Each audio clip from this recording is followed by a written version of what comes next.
بسم اللہ الرحمن الرحیم۔ شب برات کا وظیفہ نوکری پیشہ افراد کے لیے نوکری کے حوالے سے کسی نہ کسی پریشانی کا سامنا اکثر رہتا ہے، اور جن کے پاس نوکری نہیں ہوتی انہیں بہت سی پریشانیوں کا سامنا ہر وقت رہتا ہے۔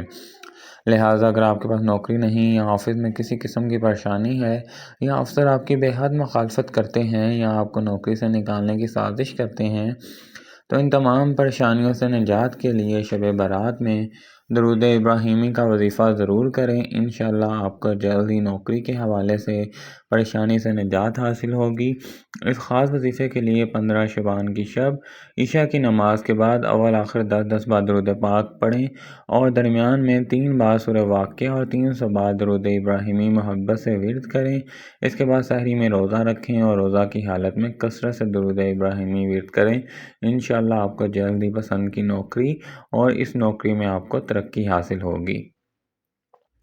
شب برات کا وظیفہ قرض کے لیے بہت سے افراد اپنی زندگی کو بہتر کرنے کے لیے ادھار پیسے پکڑ کر کوئی نہ کوئی کاروبار شروع کرتے ہیں، اور انہیں یقین ہوتا ہے کہ ان کو کاروبار میں کامیابی ملے گی، لیکن ایسا نہیں ہوتا۔ ان کی سخت محنت اور کوشش کے باوجود کاروبار میں نقصان کا سامنا کرنا پڑتا ہے۔ اس کے علاوہ بعض افراد نظر بد کاروباری بندش کا شکار ہوتے ہیں، اور بہت سے افراد کاروبار میں کالا جادو کے ذریعے رکاوٹ کی وجہ سے بہت پریشان ہوتے ہیں۔ لہٰذا کسی بھی قسم کی کاروباری پریشانی کے لیے آپ درود ابراہیمی کا ورد ضرور کریں۔ انشاءاللہ جلدی آپ کو کاروبار آپ کے سوچ سے بھی زیادہ فائدہ اور نفع دینا شروع کر دے گا۔ اس خاص وظیفے کے لیے 15 شعبان میں عشاء کی نماز کے بعد اول آخر 10 بار درود پاک اور درمیان میں 2 نفل نمازیں ہدیہ محمد آل محمد پڑھیں، اور 2 نوافل میں الحمدللہ شریف کے بعد 21 بار سورہ اخلاص تلاوت کریں۔ 2 نوافل کے بعد آپ 1 بار سورہ بقرہ اور 300 بار درود ابراہیمی پڑھیں، اور سحری میں روزہ رکھیں اور درود ابراہیمی کا کثرت سے ورد کرتے رہیں۔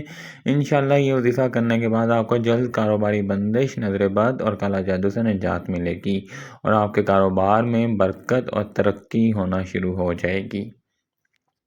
شب برات کا وظیفہ نکاح کے لیے آج بہت سی بہنیں اور بیٹیاں رشتے کی بندش کی شکار ہیں، جس کی وجہ سے اکثر ان کی شادی کی عمر بیت جاتی ہے۔ رشتے میں رکاوٹ کی وجہ نظر بد، خاندانی مخالفت، سایہ، کالا جادو اور بہت سی وجوہات ہو سکتی ہیں۔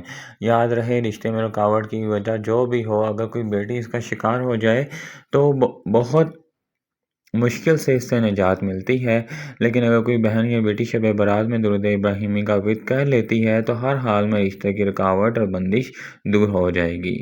اس کے لیے آپ کو 15 شعبان میں عشاء کی نماز ادا کرنے کے بعد اول آخر 10 بار درود پاک پڑھنا ہے، اور اس کے درمیان 2 نفل ہدیہ محمد آل محمد پڑھنے ہیں، اور ہر نفل میں الحمدللہ کے بعد 21 بار سورہ اخلاص، اور نفل ادا کرنے کے بعد 3 مرتبہ سورہ طٰہٰ اور 300 مرتبہ درود ابراہیمی پڑھنا ہے، اور سحری میں روزہ رکھنا ہے، اور روزے کی حالت میں کثرت سے درود ابراہیمی پڑھنا ہے۔ انشاءاللہ رشتے میں ہر قسم کی رکاوٹ جلد دور ہو جائے گی۔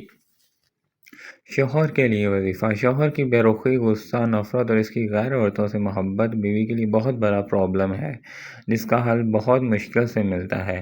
اگر کوئی بہن شوہر کی وجہ سے پریشان ہے تو شب برات میں یہ وظیفہ ضرور کریں۔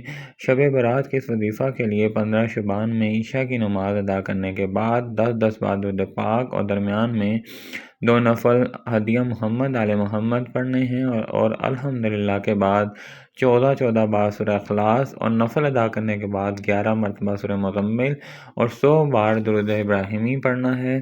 سحری میں روزہ رکھنا ہے، اور روزے کے بعد مغرب کی نماز تک زیادہ سے زیادہ درود ابراہیمی پڑھنا ہے۔ انشاءاللہ اس وظیفے کی برکت سے آپ کا شوہر ٹھیک ہو جائے گا اور آپ کی بات ہمیشہ مانتا رہے گا۔ اولاد کے لیے وظیفہ۔ اگر کوئی بہن اولاد کی نعمت سے محروم ہے تو وہ شب برات میں صرف 1 رات درود ابراہیمی کا ورد کر لیں۔ انشاءاللہ اللہ کی بارگاہ سے جلد اولاد حاصل ہوگی۔ اس وظیفے کے لیے عشاء کی نماز کے بعد اول آخر 10 بار درود پاک کا ذکر کریں، اور درمیان میں 1 بار سورہ یوسف اور 300 بار درود ابراہیمی محبت سے ورد کریں۔ انشاءاللہ اس دن کے وظیفے کی برکت سے اللہ پاک آپ کو جلد اولاد کی نعمت سے نوازے گا۔ آمین ثم